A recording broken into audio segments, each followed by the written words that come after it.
alhamdulillahi waxda wasalaatu wasalaamu ala man la nabiya baada assalaamu aleykum wa rahmatullah wa barakaatu. Mbokki groupe yi 1 ba 5 ñi ngi nuyu ñëpp di jël nuyoo bi jëm ci mboolem ñu nekk ci palen bi ñëpp di ko jox ñi nga xam ne ñoom ñooy amira yi ak adjoint yi ci groupe bu nekk ñu jàllale ko di nammantikoo ak yéen waaye di leen ñaanal yàlla suñ boroom kàddu yi fekk leen ci jàmm. yàlla mi boroom jàmm dolli ñu jàmm may ñu wér kattanal ñu mbokki jullit yi li ëpp solo ci dund gi mooy jaamu suñu boroom te duñ ko bokkaale dara waaye amug wér te tal ko ba man koo jaamu ca na mu ko bëgg ndax loolu mooy suñu lu ñuy arrangé ëllëg te moo war a doon suñuy jaar-jaar ñu bàyyi ko xel.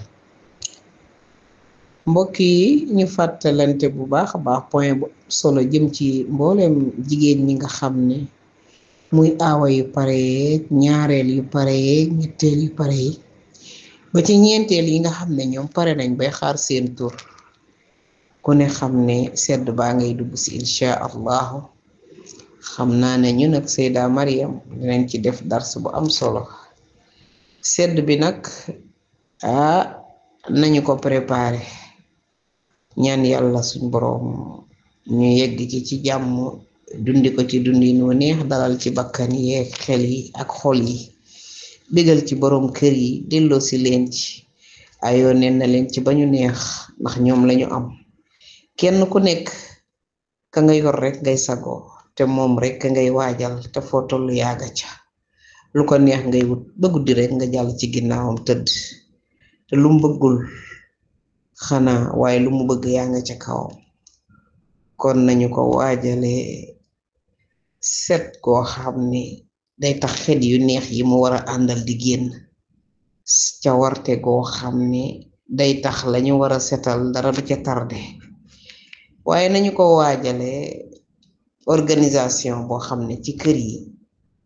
macha allah xet yi day am fu ñuy jaar ñu wutal ko ay bunt xam naa préparé ko tamit ak xeeti xet yi nag ku nekk sa bos ku nekk la lay daaneel xeeti gawe yi am ak xeeti cuuraay yi am ak xeeti parfum yi am ak huile yi am yooyu yëpp nañu ko xool kenn ku ne boo ca manqué rek fexeel ba am ca benn bégal sang yi ci kër yi ñi nga xam ne ndeysaan bu bët set jotee ñu jël seen tànk teg ca biti dara taxu leen a nekk ca biti dara taxu leen a sonn lu dul seen njaboot ci góor ñi nga xam ne dañoo jël seeni responsabilité téyel ko seen bopp